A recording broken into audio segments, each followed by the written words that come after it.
jika nanti teman-teman yang belum bisa join bisa mengikuti kelas ini. Baik, eh, mari kita awali untuk sesi webinar kelima Hobi Data pada malam hari ini. Oke, udah direkod ya, admin? Oke, baik. Oke, selamat malam. Assalamualaikum warahmatullahi wabarakatuh. Mari sebelum kita memulai acara pada malam hari ini, kita awali terlebih dahulu dengan berdoa. Semoga apa yang kita pelajari dan kita diskusikan di malam hari ini bisa menjadi ilmu yang bermanfaat di masa depan. Berdoa sesuai dengan agama dan keyakinan masing-masing, berdoa dipersilahkan.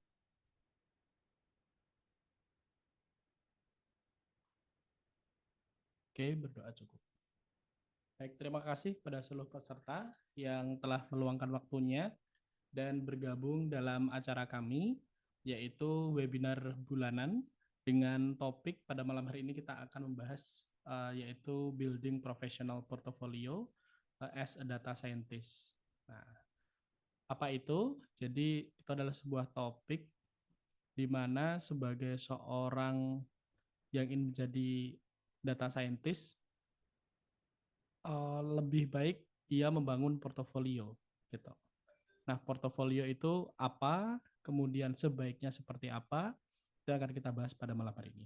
Tapi sebelum kita lanjut, pertama-tama mari kita mengucapkan syukur pada Tuhan Yang Maha Esa yang telah melimpahkan rahmat dan hidayahnya sehingga kita bisa bersua di sini. Dan kebetulan pada malam hari ini Bapak Sigit bisa langsung hadir dalam sesi live ya Pak Sigit. Jadi nanti kalau ada yang mau ditanyakan monggo.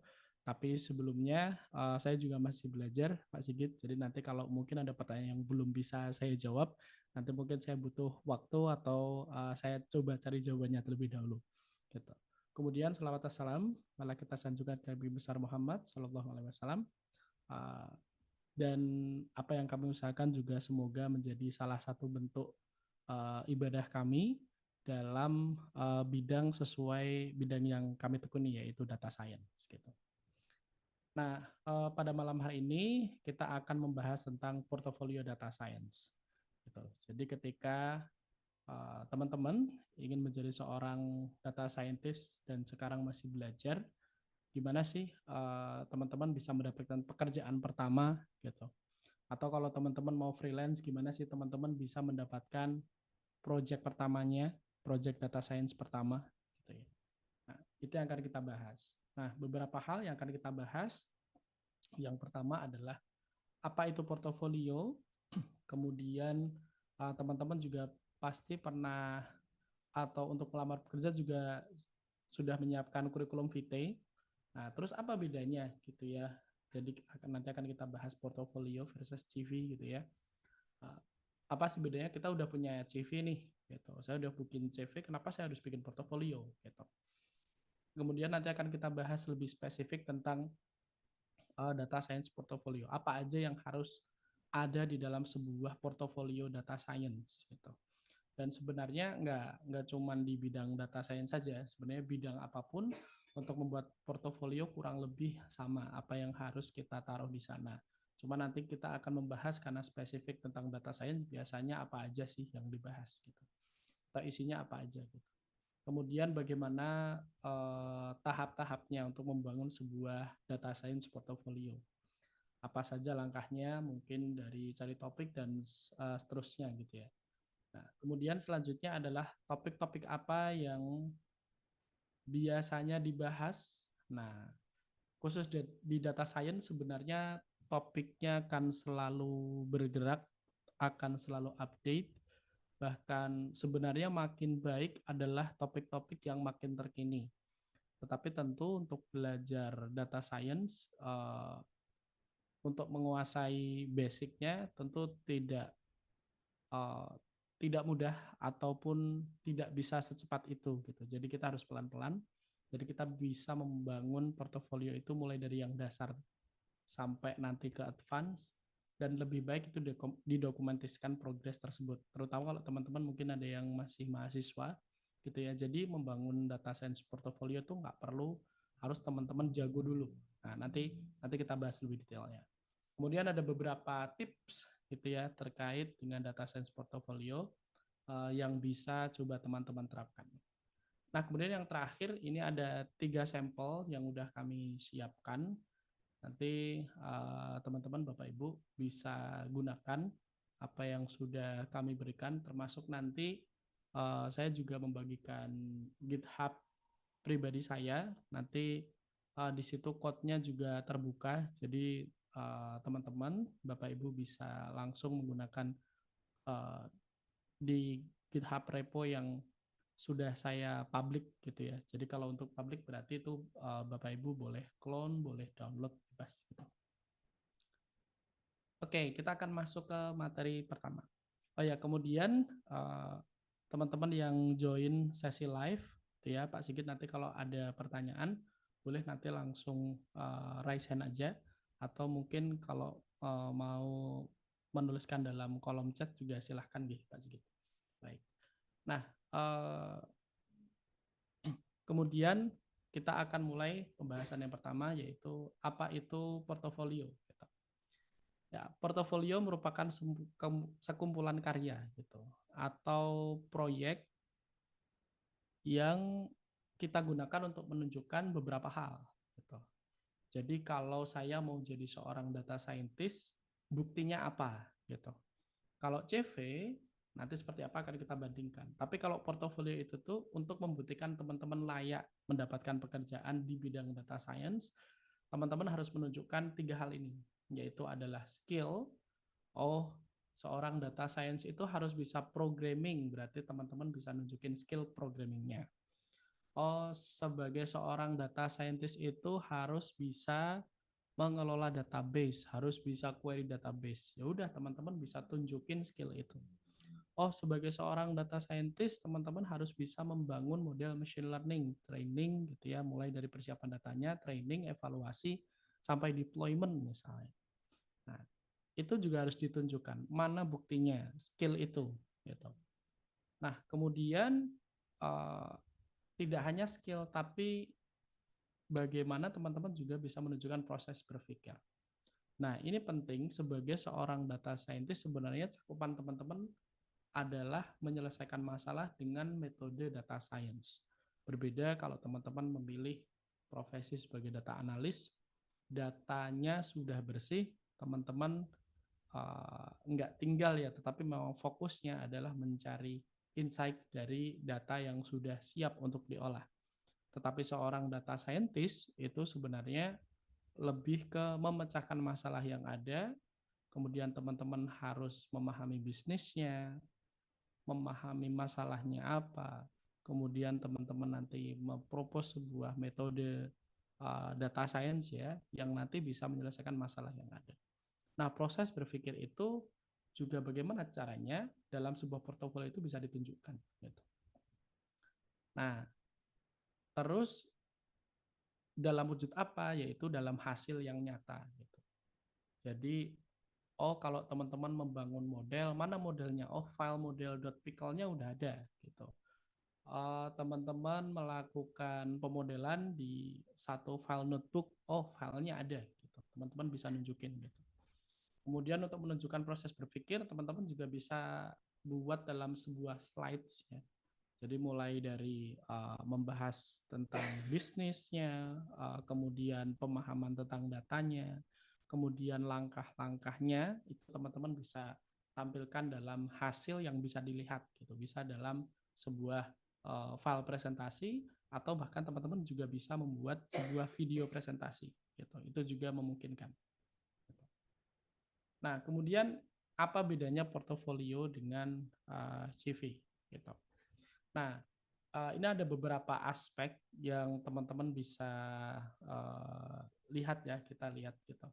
Dari isi, tujuan, bentuk, dan fokusnya memang berbeda. Kalau kurikulum vitae itu tentang ringkasan data diri. Jadi di situ ada tentang pendidikan, pengalaman pekerjaan gitu ya.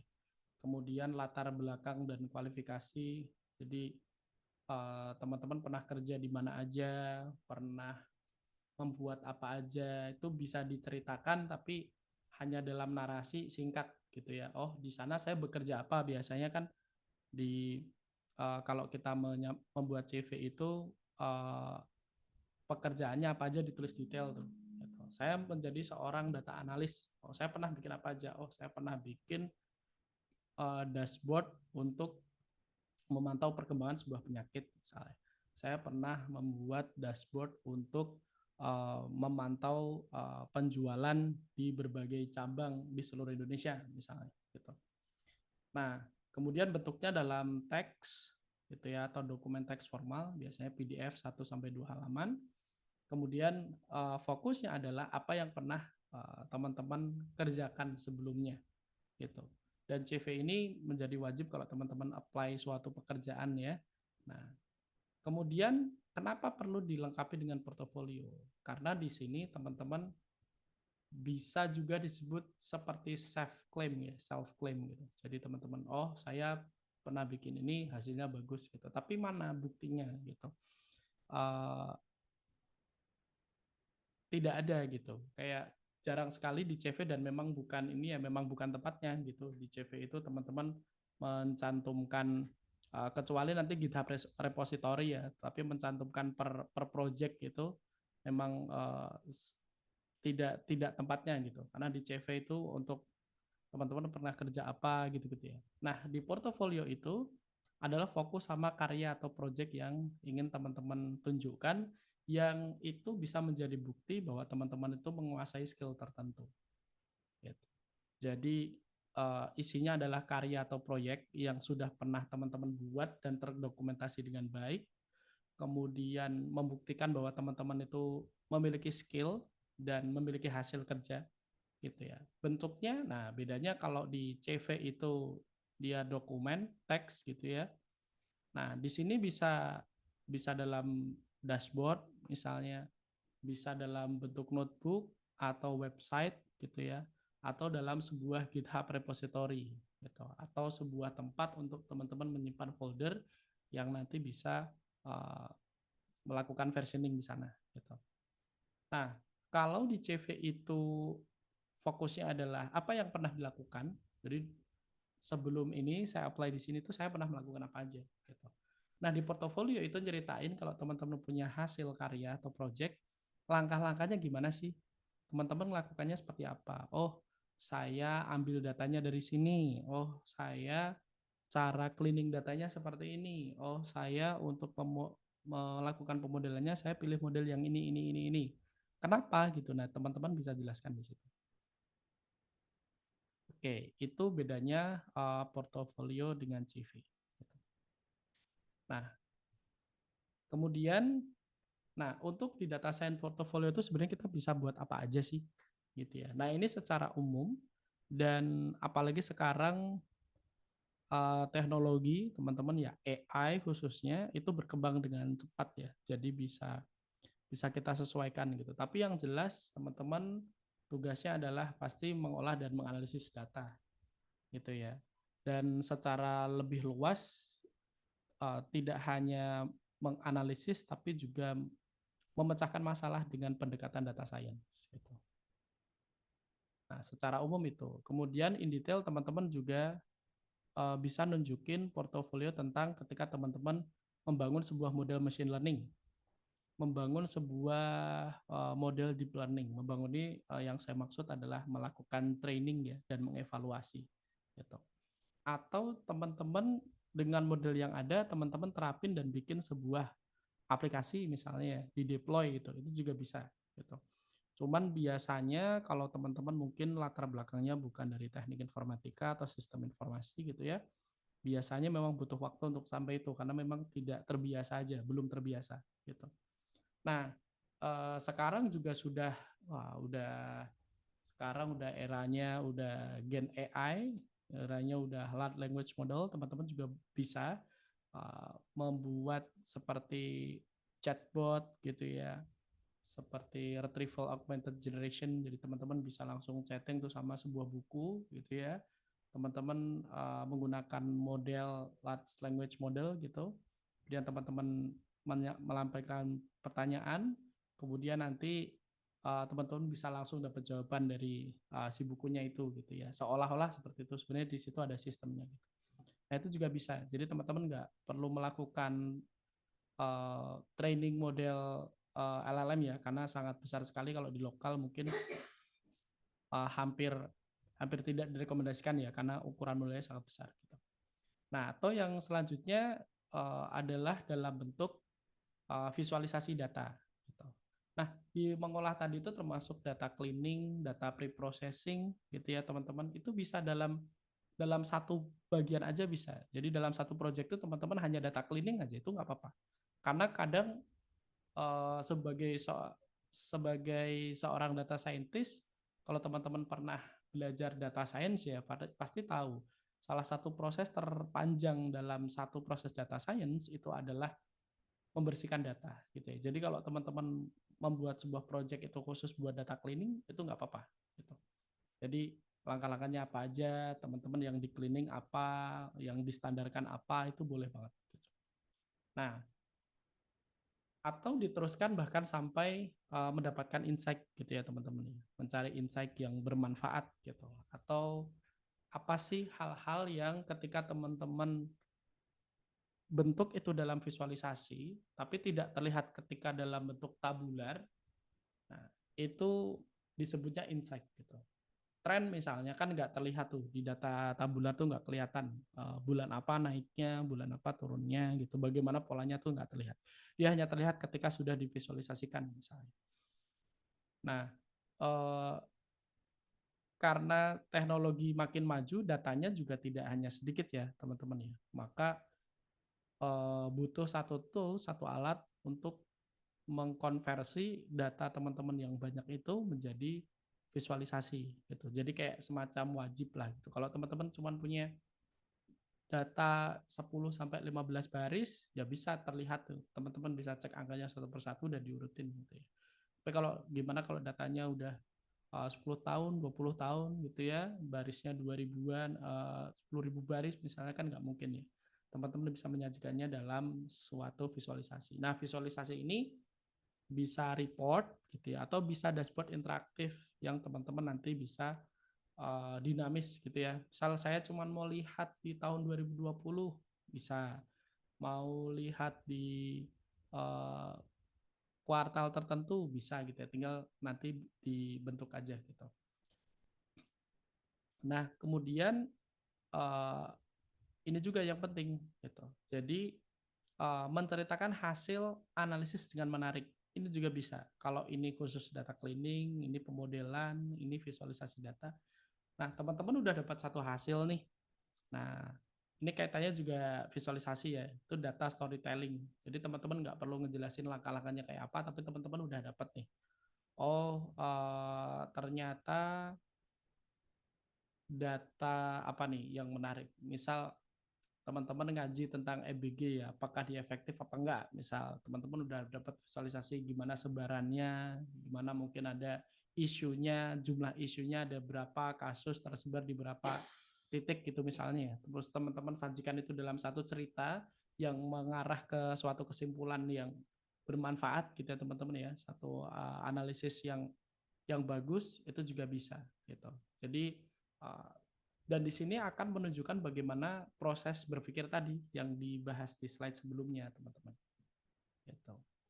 Nah, kemudian eh, empat bentuk ini, nah karena topiknya sebenarnya adalah secara profesional, gitu. Maksudnya profesional gimana? Ketika teman-teman ingin menunjukkan sebagai diri yang siap bekerja, berarti teman-teman harus kayak kalau teman-teman petani itu eh, udah punya cangkulnya terus bisa nyangkul gitu. Nah, itu harus ditunjukin tuh. Nah, gimana cara kita nunjukinnya gitu. Nah, ini tadi jenis-jenisnya, tas-tasnya yang bisa teman-teman buat sebagai portofolio data science gitu. Nah, satu teman-teman bisa langsung tampilkan dalam uh, Python notebook gitu. Kenapa Python notebook? Karena ini salah satu tools yang paling sering atau paling populer lah dipakai seorang data scientist, khususnya untuk eksplorasi untuk data uh, untuk exploratory data analysis, untuk data cleaning, data preprocessing, untuk pemodelan gitu. Karena teman-teman bisa mendokumentasikan code dan teks bahkan gambar dan video itu dalam satu tampilan.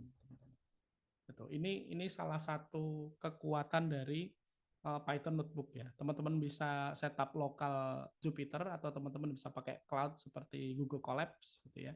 Atau teman-teman bisa akses notebook ini di third party lain kayak di Kaggle juga ada, di tempat lain juga ada gitu. Nah, itu teman-teman sudah cukup gitu. Tinggal nanti formatnya gimana. Ya, teman-teman masih ada atau cukup banyak gitu ya kalau saya lihat teman-teman itu membuat sebuah notebook ya memang langkah-langkahnya ada nih pemodelan klasifikasi, pemodelan regresi, pemodelan klasterisasi misalnya, tetapi tidak dilengkapi dengan penjelasan-penjelasan yang memadai, harus langsung code-nya aja gitu. Nah, iya kalau yang lihat itu dia adalah seorang, kebetulan kalau teman-teman yang menguji itu dia data science expert gitu ya, kayak mungkin lead-nya langsung gitu.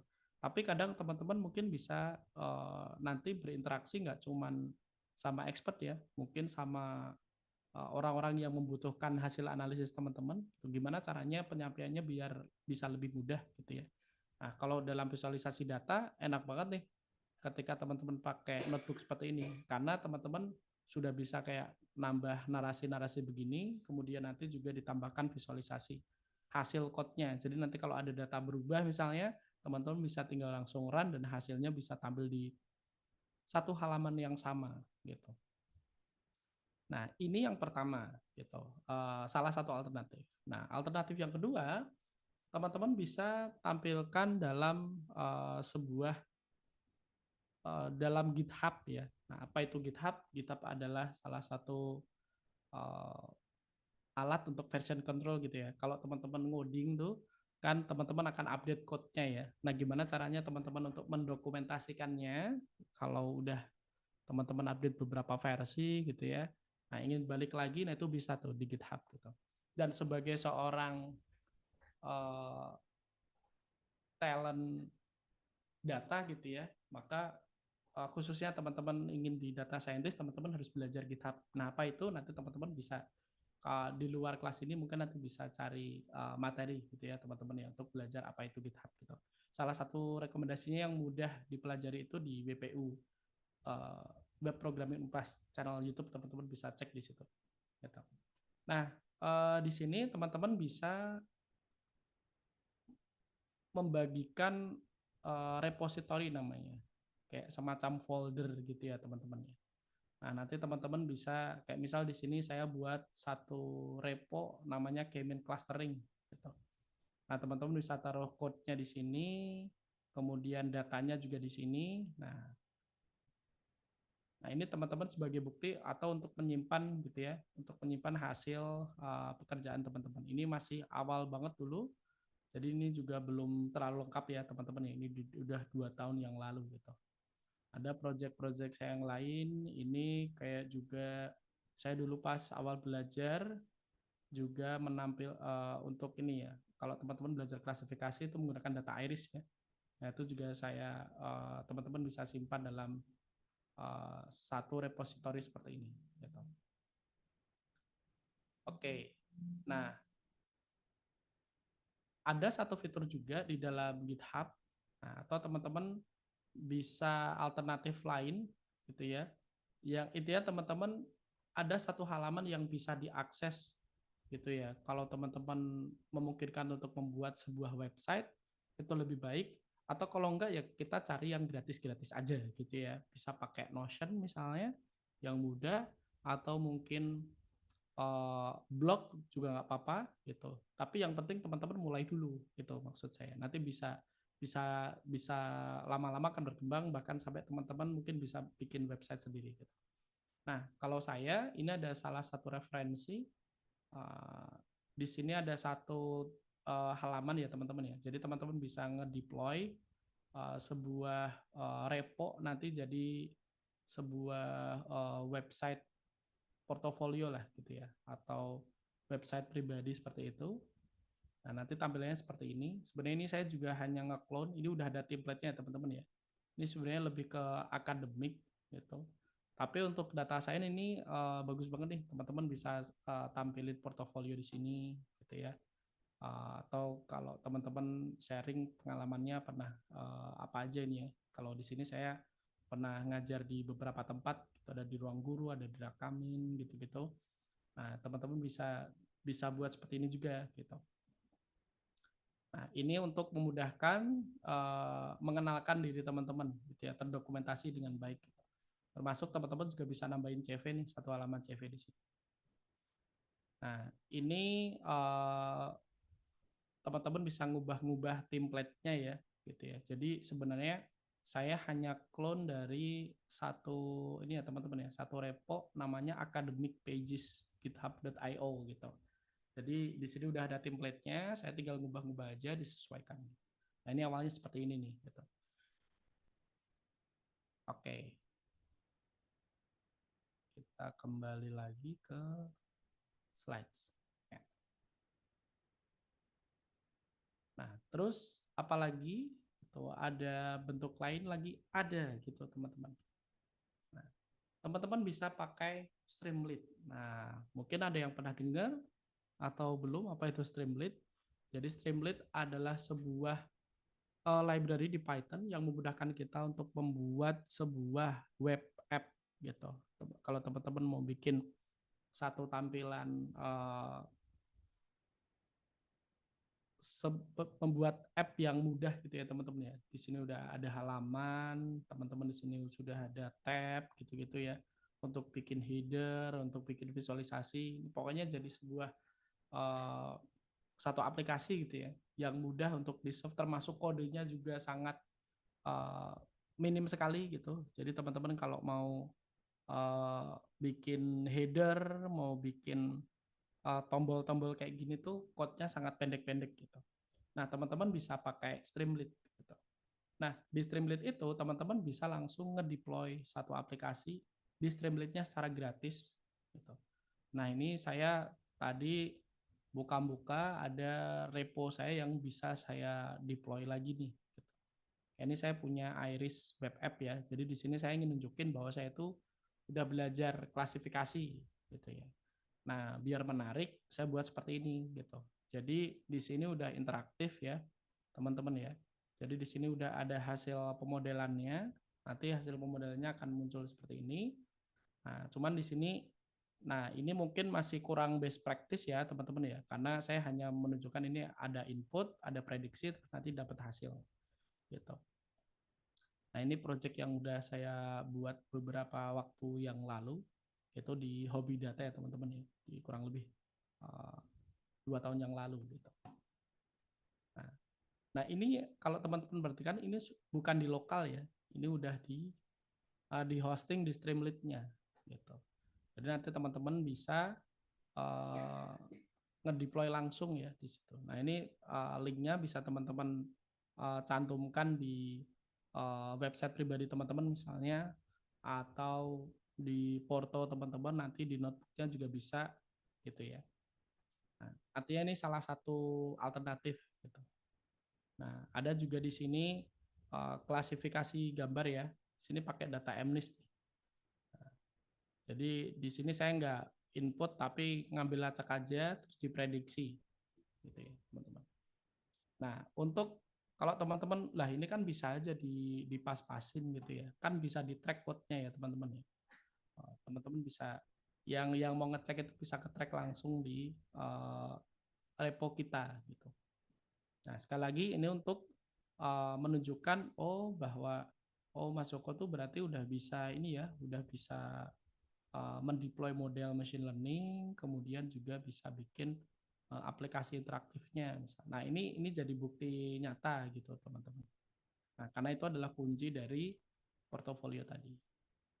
Nah, kemudian ini terakhir dan mungkin masih banyak lagi ya, teman-teman ya. Ini hanya uh, beberapa alternatif yang pernah saya coba juga. Nah, teman-teman juga bisa di Kaggle nih. Nah, Kaggle itu kenapa? Karena memang sebuah website untuk didedikasikan untuk data science, teman-teman. Di situ ada data, ada notebook, ada course gratisnya juga gitu. Teman-teman bisa belajar data science di sini secara gratis.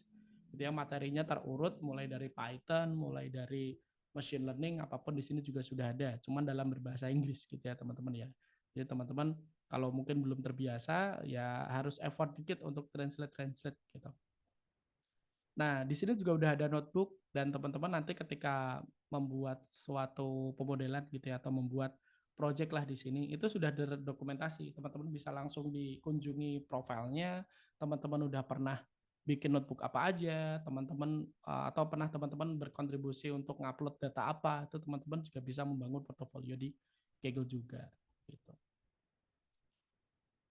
Oke. Nah, kemudian kita lanjut ke pembahasan selanjutnya, yaitu gimana sih langkah-langkahnya gitu ya. Tadi kan saya sudah ngasih beberapa contoh ya. Teman-teman bisa bikin apa aja, naruhnya di mana aja gitu.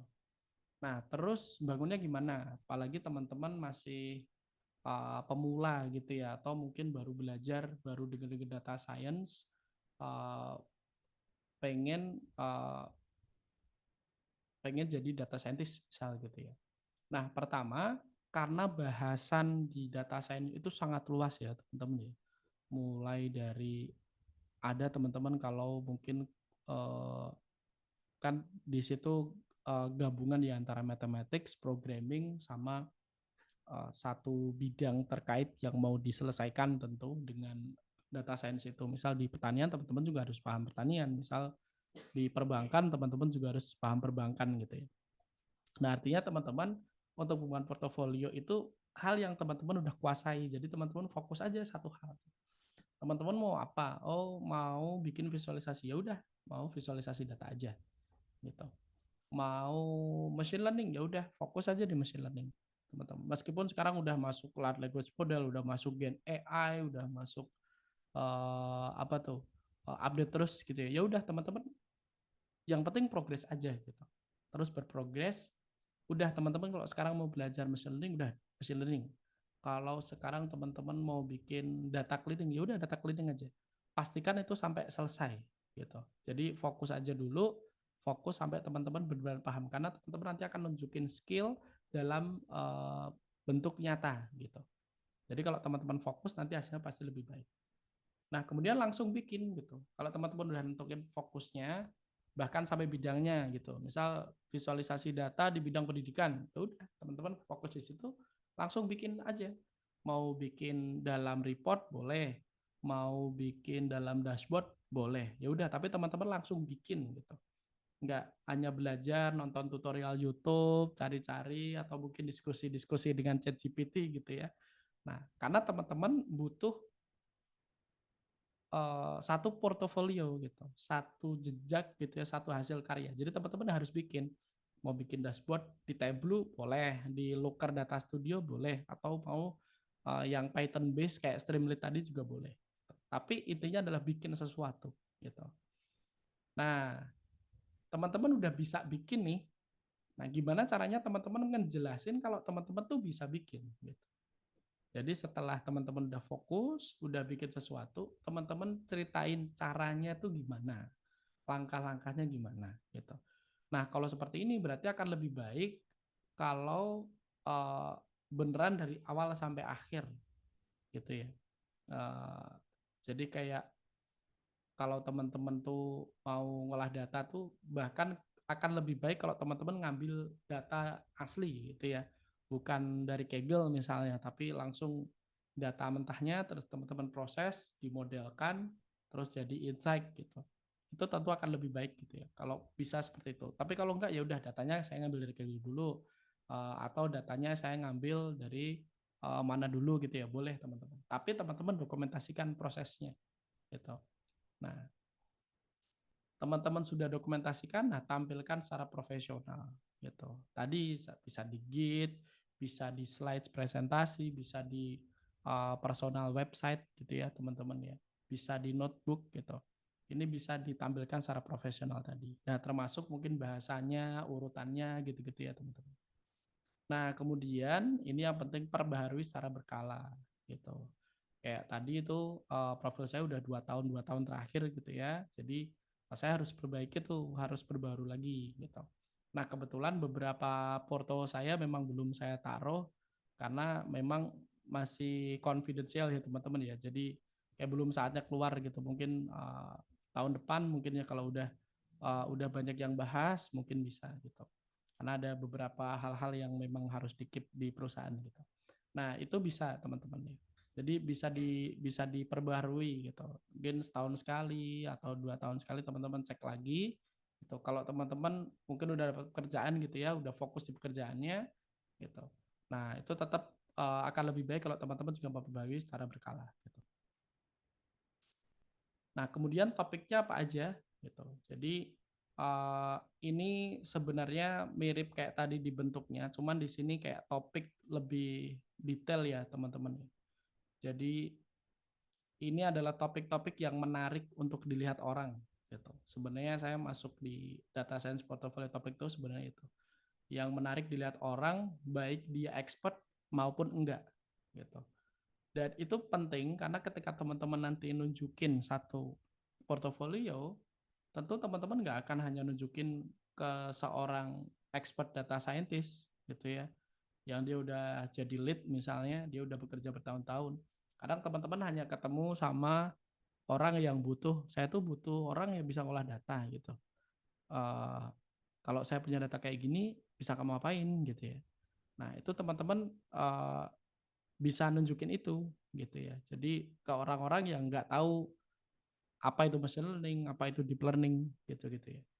Nah itu teman-teman kalau bisa seperti itu akan lebih baik gitu. Jadi nggak harus sama expert gitu. Nah topik pertama apa? Yaitu exploratory data analysis dan data cleaning. Nah ini yang basic juga di data science, yang prosesnya bahkan majority gitu ya, 50-60%. Teman-teman bisa membersihkan data sampai datanya itu kalau dibuat visualisasi dia udah nggak menyesatkan gitu ya. Jadi kalau banyak nyulnya itu kadang hasil visualisasinya jadi nggak ada insight-nya gitu. Tapi kalau udah dihapus, nah udah bagus tuh. Gitu. Atau nanti bahkan bukan masalah bagus nggak bagus, tapi nggak jalan code-nya gitu. Karena teman-teman mau visualisasiin nomor, angka gitu ya, mau diplot gitu, dia inputnya harusnya angka tapi ternyata dia teks gitu. Nah itu makanya data cleaning teman-teman bisa tunjukkan di situ topiknya gitu ya. Nah exploratory data analysis, visualisasi data gitu ya, bisa membuat satu report dengan berbagai bentuk ya, kayak line chart, plot chart, terus mungkin chart-chart yang bermacam-macam gitu. Itu salah satunya gitu.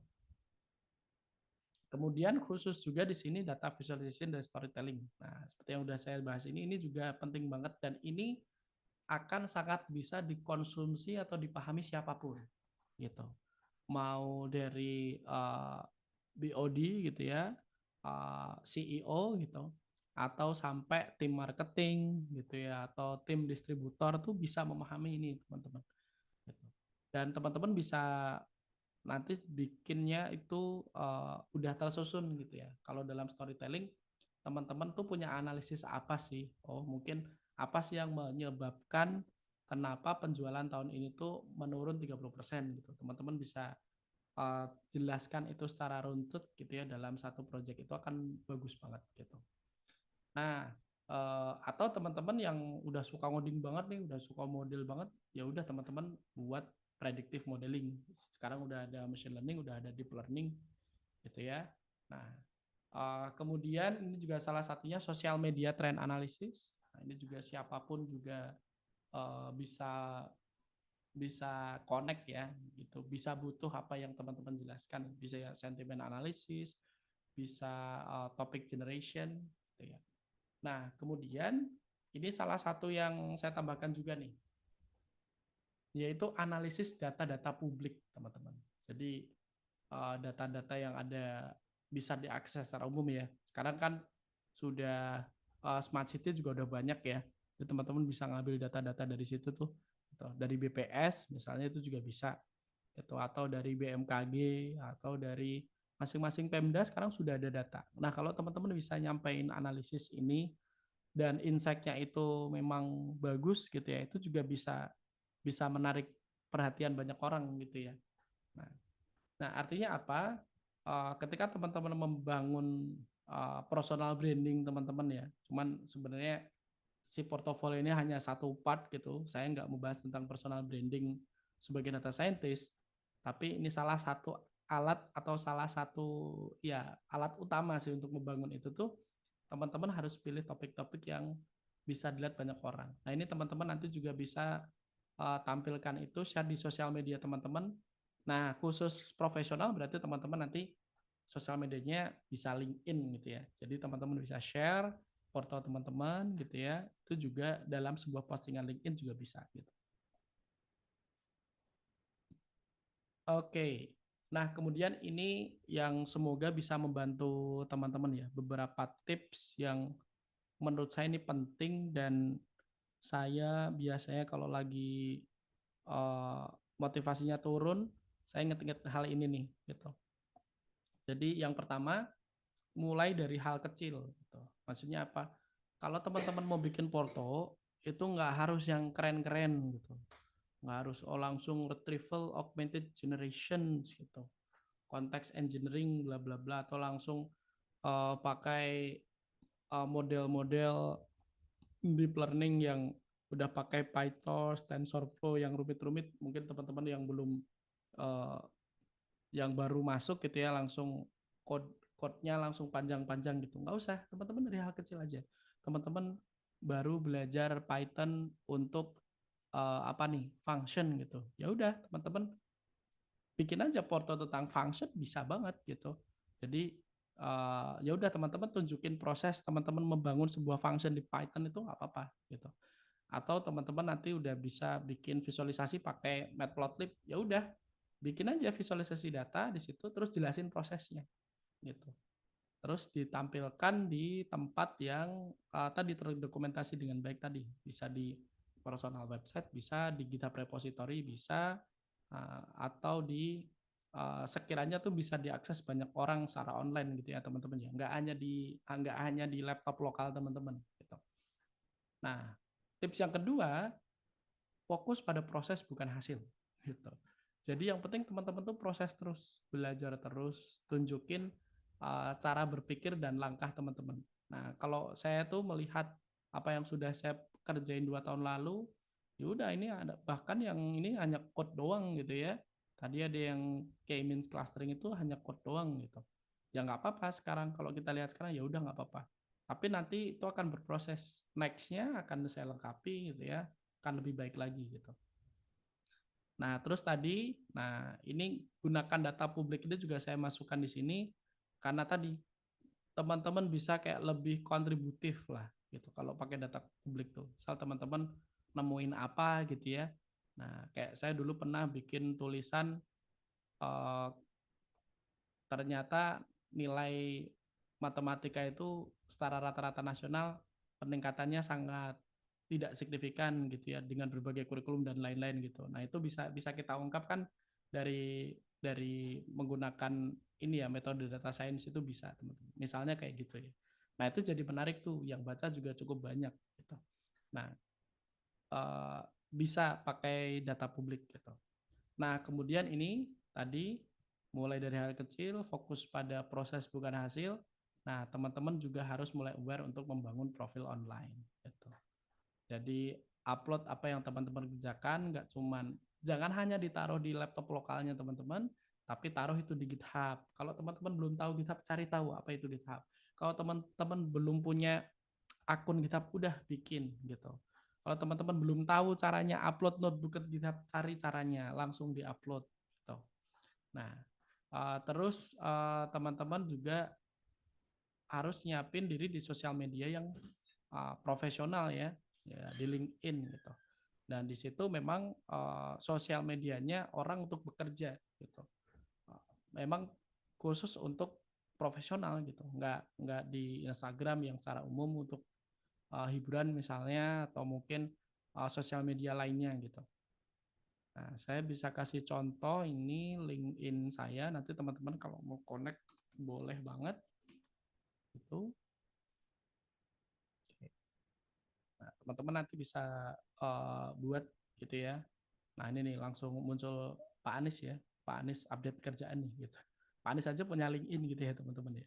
Nah, nanti teman-teman bisa bisa update di sini gitu. Nah, nanti uh, teman-teman bisa bikin posting-posting di sini. Nah, di sini teman-teman bisa tampilkan udah pernah bekerja di mana aja gitu ya. Pendidikan. Nah, di sini juga penting nih, lisensi gitu.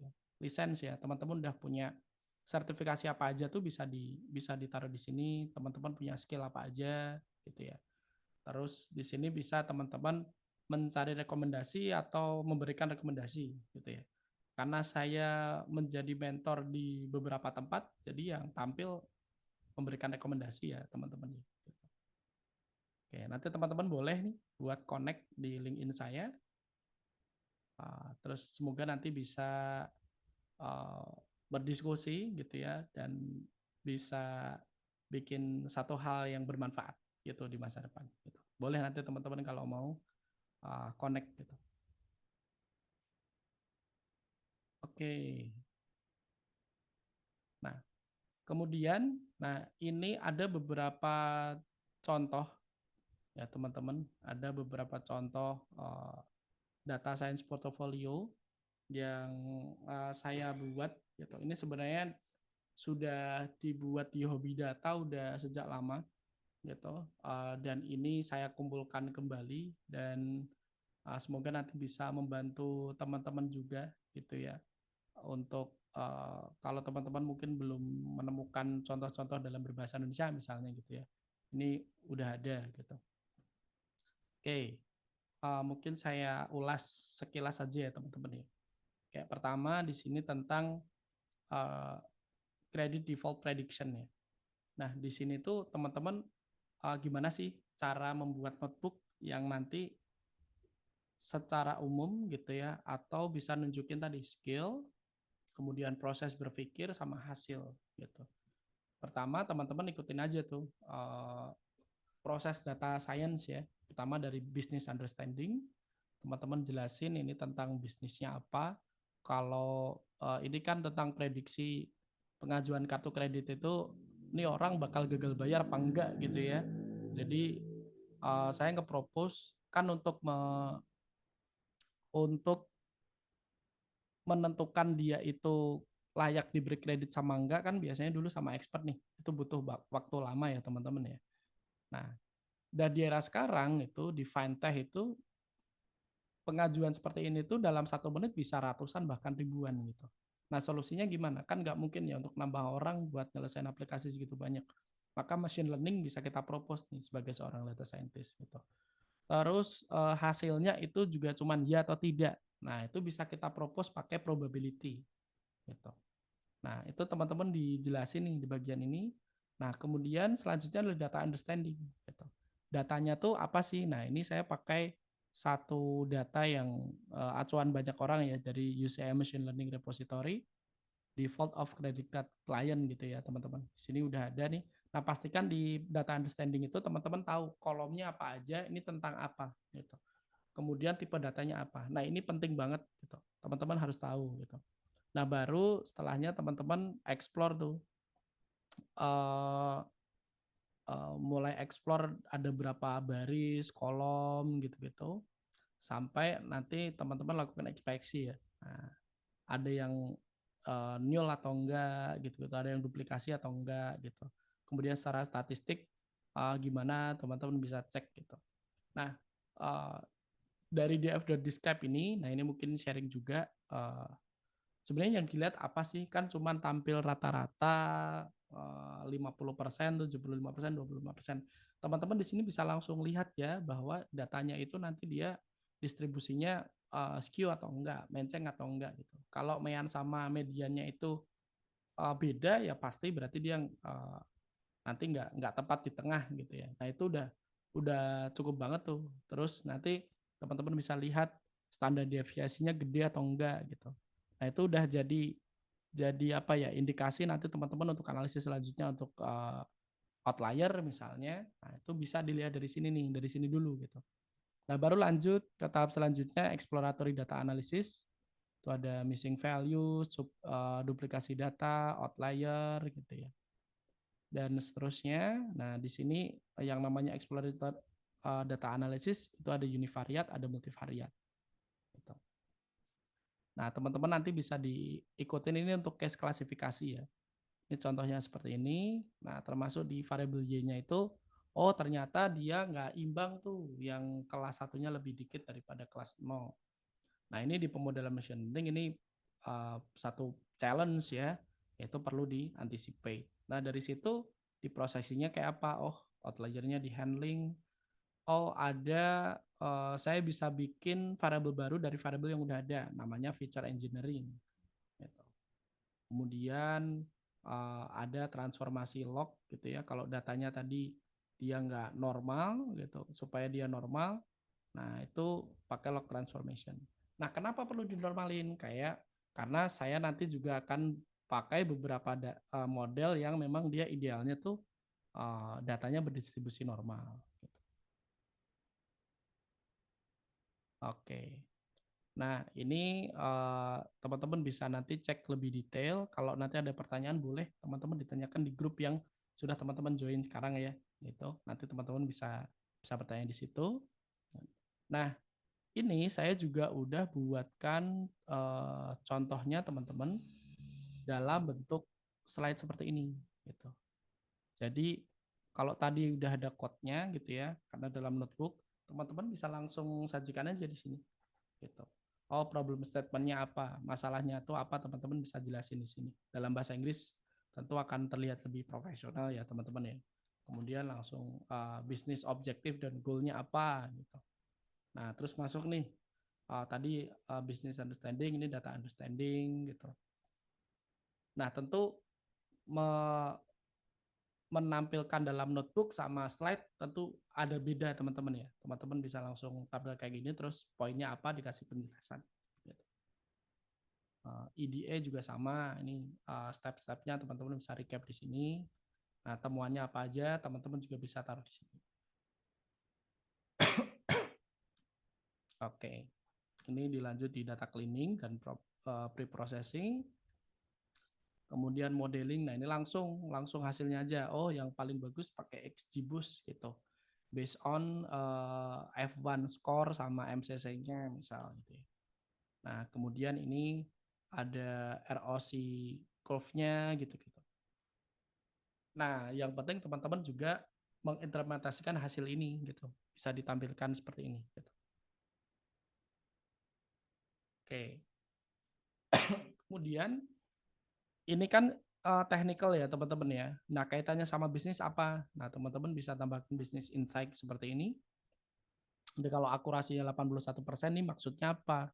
Kalau presisinya itu 79,4%, artinya apa gitu. Nanti teman-teman bisa belajar lagi gitu ya tentang gimana caranya bikin bisnis insight dari satu pemodelan. Nah, tapi ini penting gitu. Kemudian feature important tuh. Jadi sebenarnya si kredit yang gagal bayar tadi itu yang paling berpengaruh apa sih gitu ya. Oh, ternyata penundaan pembayaran yang maksimal gitu ya. Ini salah satu variabel yang kita bikin berdasarkan variabel yang udah ada ya atau feature engineering. Oke, dan rekomendasinya gitu. Nah, dari sini teman-teman ngasih rekomendasi apa? Oh, model ini bisa dipakai untuk initial screening gitu. Jadi udah nih kalau memang jelek banget ya udah dari 1.000 aplikasi 200 ditolak. Udah kalau teman-teman nanti mau ngelibatin expert gitu ya, mau nggak mau tetap harus ada dicek by human ya udah yang udah pasti-pasti aja gitu ya, pasti-pasti beres gitu. Nah, itu bisa tuh. Atau tinggal nanti si model ini untuk apa sih? Untuk mengoptimalkan apa? Jadi threshold-thresholdnya tuh bisa disesuaikan. Gitu. Oke, nah nanti di ujung teman-teman bisa tampilkan profil seperti ini. Oke, ya mungkin itu teman-teman ya. Dan masih ada dua contoh lainnya. Nah, salah satunya itu sentimen analisis. Nah, ini saya ngambil satu project ini terakhir dari webinar ketiga kalau nggak salah. Kita bahas tentang text mining yang ikut cukup banyak saat itu. Dan di sini saya rekap, jadi alurnya mulai dari ngumpulin data, Itu teman-teman. Jadi teman-teman bisa ngambil data nih dari Google Play-nya langsung, gitu ya, reviewnya. Terus teman-teman cleaning, terus teman-teman nanti proses bikin model gitu ya. Kemudian nanti bisa untuk klasifikasi dia sentimennya positif, negatif atau netral kayak gini. Nanti teman-teman bisa bisa pelajari notebooknya ini gitu ya. Teman-teman nanti bisa download di link yang sudah kami sediakan. Oke, sudah 1 jam ya teman-teman, nggak terasa. Dan tadi sepertinya di chat atau teman-teman belum ada yang menyampaikan pertanyaan, ya, tapi nggak apa-apa. Kita bisa lanjutkan di sesi ini mungkin maksimal di 15 menit ya teman-teman. Silakan kalau ada yang mau bertanya. Nanti kalau bisa saya jawab, akan saya jawab langsung. Kalau belum mungkin nanti saya akan carikan jawabannya terlebih dahulu teman-teman, karena saya juga masih belajar gitu. Nah, untuk mandu ini nanti saya akan dibantu oleh admin Hobi Data ya, Kak Erika. Nanti silakan untuk dimoderatori gitu untuk sesi tanya jawab ini. Nah, sebelum kita masuk ke sesi itu, saya tutup dulu ya teman-teman ya untuk sesi materinya, biar nanti memudahkan bagi teman-teman yang mau melihat video ulangnya gitu, nanti bisa kita cut di bagian ini gitu. Baik, sekian teman-teman untuk materinya. Saya tutup dulu. Assalamualaikum warahmatullahi wabarakatuh. Waalaikumsalam warahmatullahi wabarakatuh. Baik, terima kasih.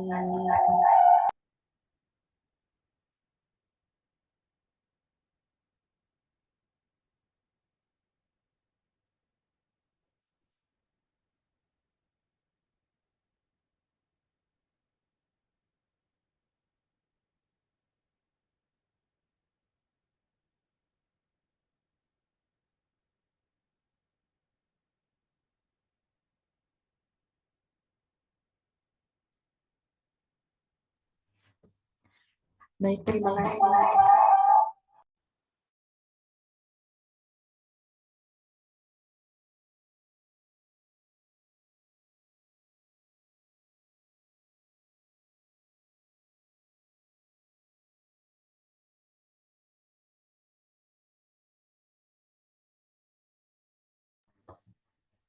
Baik, terima kasih.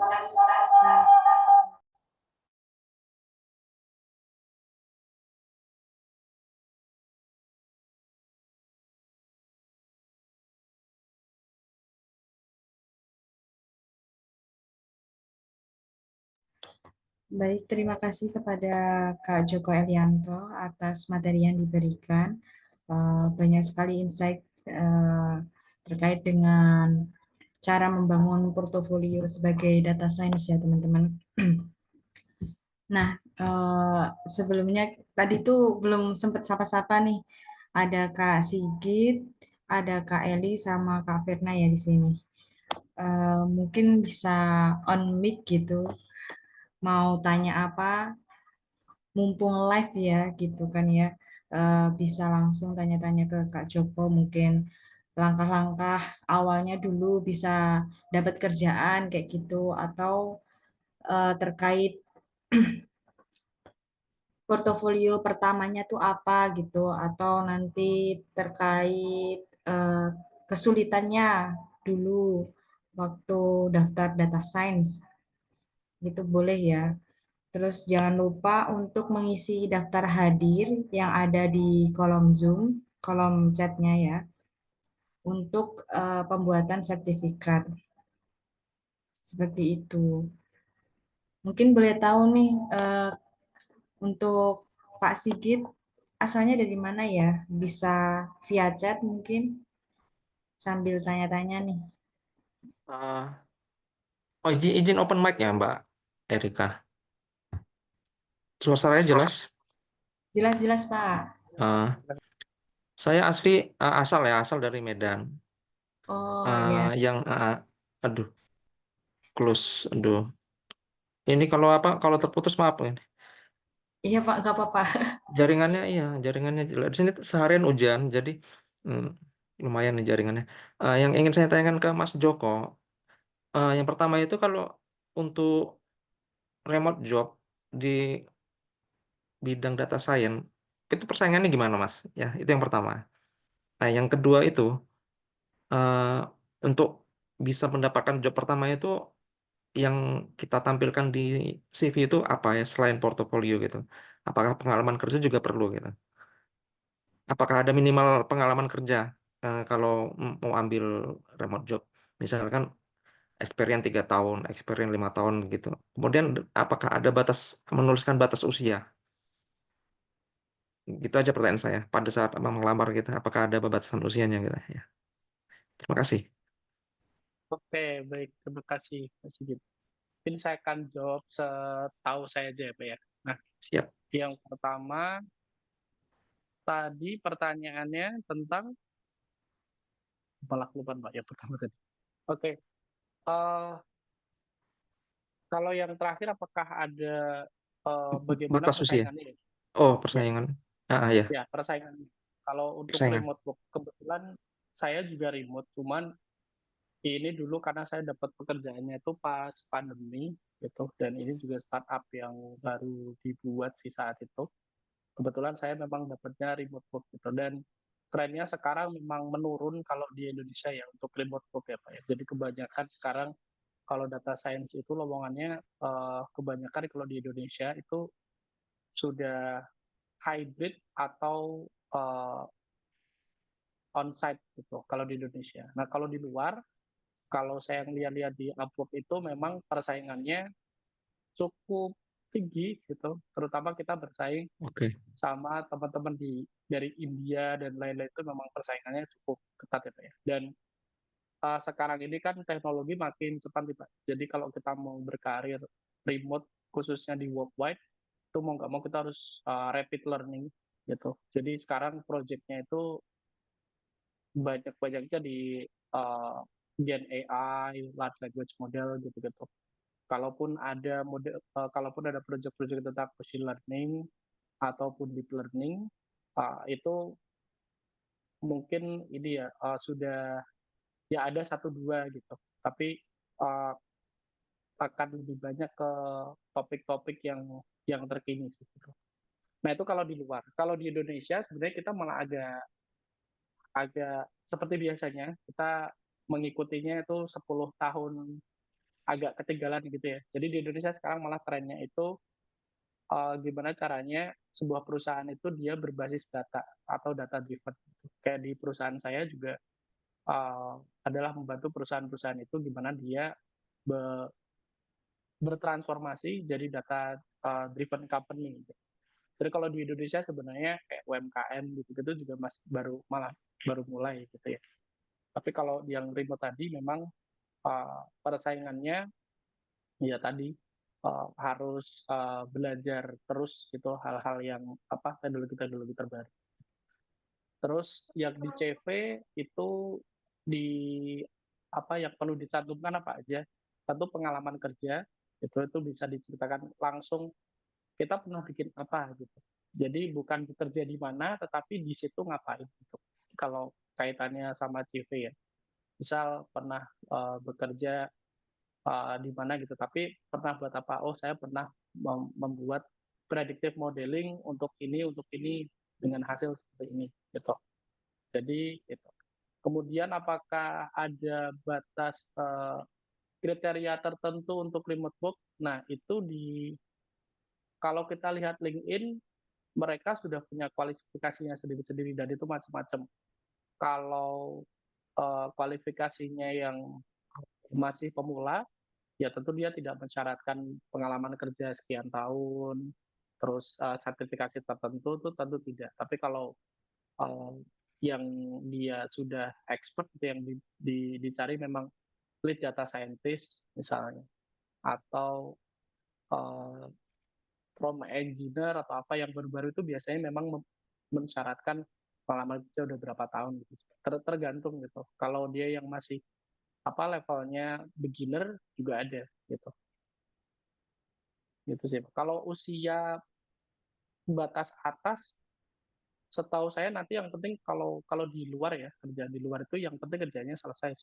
Kalau setahu saya ya, tapi kurang tahu. Biasanya yang penting pekerjaannya bisa selesai karena saya juga aktif di Python Jogja tuh teman-teman yang kerja malah sebagian besar kerjanya di luar negeri semua ya.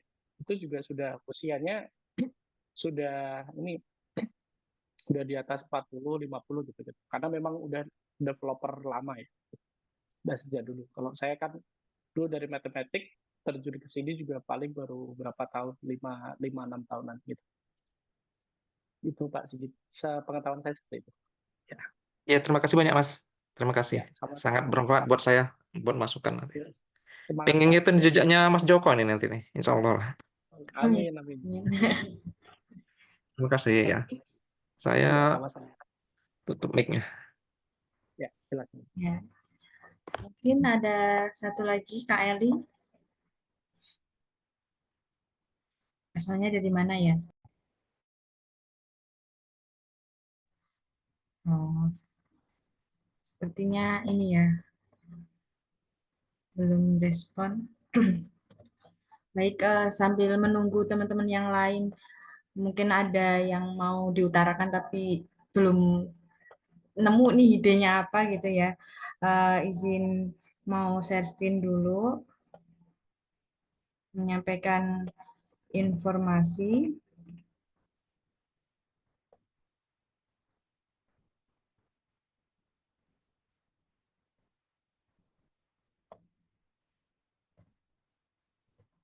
Baik,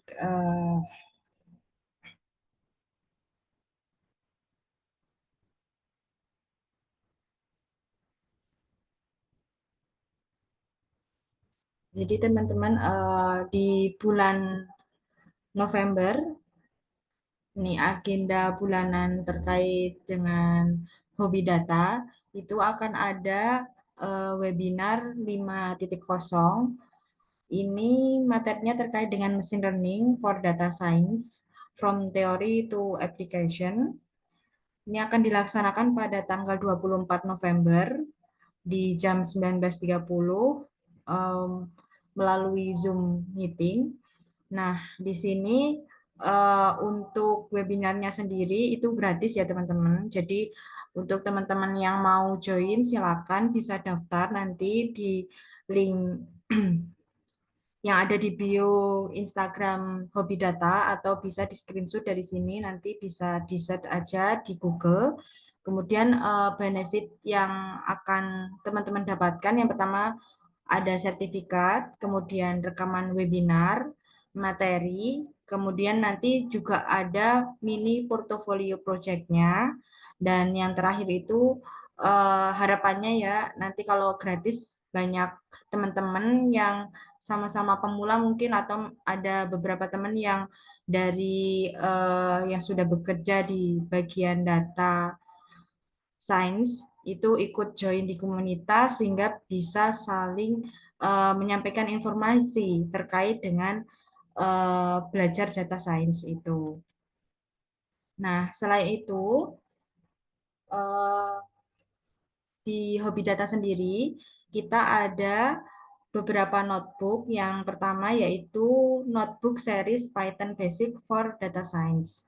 Nah, di sini kita buat eh, terkait dengan materi dari dasar ya, yang ada pengenalan Python dan Google Colabs, kemudian ada komponen bahasa pemrograman Python, ada struktur data Python, dan sebagainya.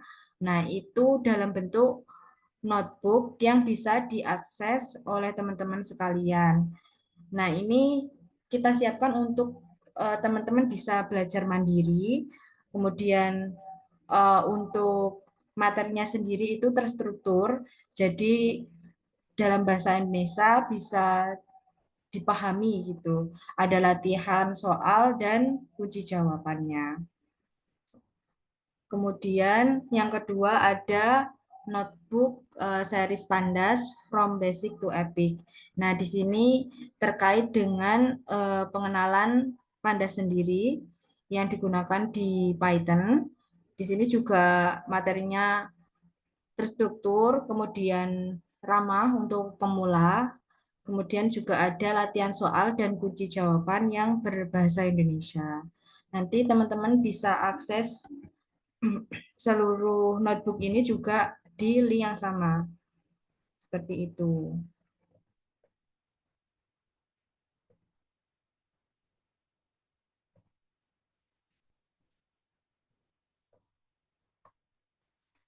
Oh, dari Kak Firna izin tanya Kak, mau open mic atau mau dari chat Zoom? Halo, selamat malam. Malam Halo, Kak. Oke, mungkin mau tanya ya buat Mas Joko Elianto, kira-kira untuk saat ini nih di industri mana sih peran data scientist itu tuh paling stable atau paling aman dan juga memiliki prospek jangka panjang gitu. Nah, apakah ada sektor tertentu misal mining, keuangan, atau apa gitu. Terus yang kedua, sekarang kan lagi gempar banget ya AI gitu. Terus kita juga agak susah nih ngebedain atau ngelihat batas antara data scientist dan AI engineer. Kalau aku juga sempat lihat sekarang contohnya di LinkedIn kalau lagi ada pasti job kualifikasi untuk data scientist sama AI engineer tuh bener-bener beririsan banget. Nah, itu tuh menurut perspektif Mas Joko sebenarnya untuk saat ini nih apa sih keunggulan utama seorang data scientist dibandingkan dengan data engineer, terutama tuh dalam konteks industri dan skill set gitu supaya data scientist tuh sekarang tuh kalau misal kita minat di situ, itu tuh bakal bikin kita, "Oh percaya sih, pekerjaan ini tuh, eee worth it untuk ditekuni," gitu. Gitu, Kak Erika.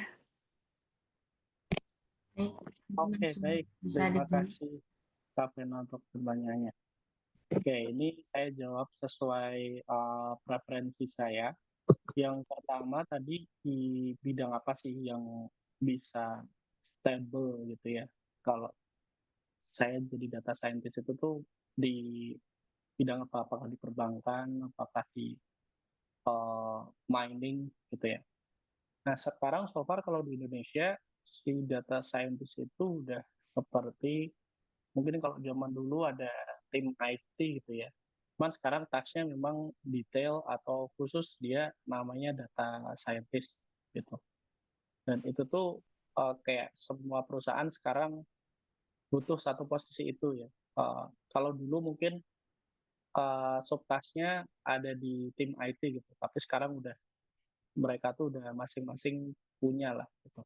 Atau kalaupun belum, mau nggak mau sekarang harus implementasi. Karena perusahaan besar itu kalau dia nggak berinovasi, nggak ngikutin zaman kan pasti ketinggalan ya. Kalau yang lain udah ramai-ramai pakai AI, pakai machine learning, dia nggak pakai sendiri, dia pasti ketinggalan tuh. Jadi si peran seorang machine learning development atau AI engineer itu pasti perlu.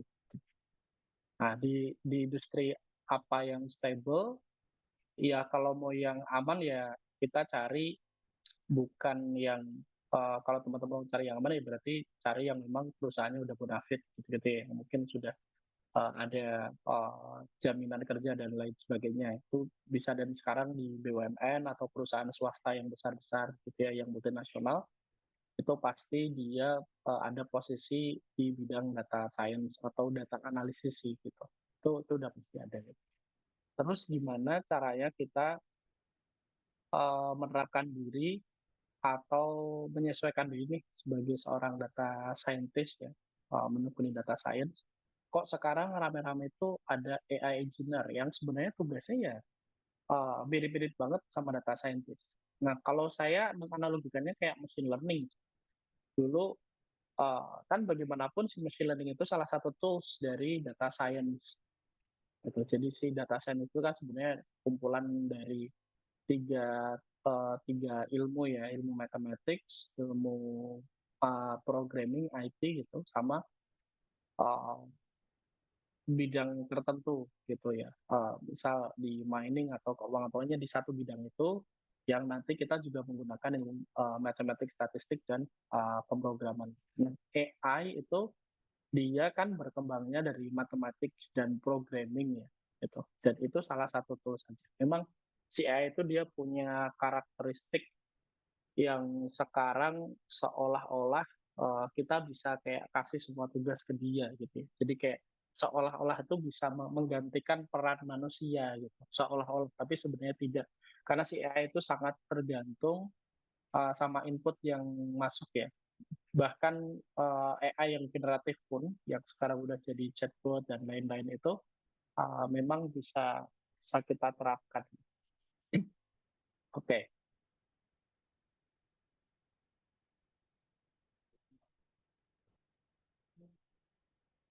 Nah, sorry teman-teman, tadi ada informasi mendadak gitu. Nah, saya lanjut aja terus, gimana sih kita menempatkan diri sebagai seorang data scientist tentang perkembangan AI ini? Yang mau nggak mau kita harus ngikutin gitu. Mau nggak mau kita harus ngikutin. Sekarang udah ada teknologi large language model tuh udah sampai mana gitu. Kalau kemarin teman-teman udah prompt engineering ya gitu-gitu. Sekarang kan lalu udah namanya context engineering gitu. Yang agentic udah keluar, context engineering udah cukup lama nih, sebulan 2 bulan gitu. Jadi si AI itu nggak hanya nggak cuma konsum prompt kita, tetapi juga konsum berbagai konteks yang bisa dikonsum sama AI yang nanti dia akan bisa bikin code yang bagus, bahkan dari code-nya itu udah bisa bikin web gitu ya. Nah, jadi nggak cuman prompt gitu ya, nggak cuman instruksi, tetapi dia bisa ditambahkan code yang sudah pernah dibuat, ditambahkan SOP, ditambahkan apapun yang itu semuanya itu jadi satu yang disebut konteks. Nah, di awal Oktober kemarin muncul yang namanya agentic konteks engineering itu. Jadi kita bisa bikin agent yang untuk dari konteks yang ada dia akan bikin prompt yang terbaik. Nah, ini yang baru viral banget. Ya mau nggak mau kita sebagai seorang data scientist harus update itu. Karena ya mau nggak mau harus ngikutin, harus belajar terus.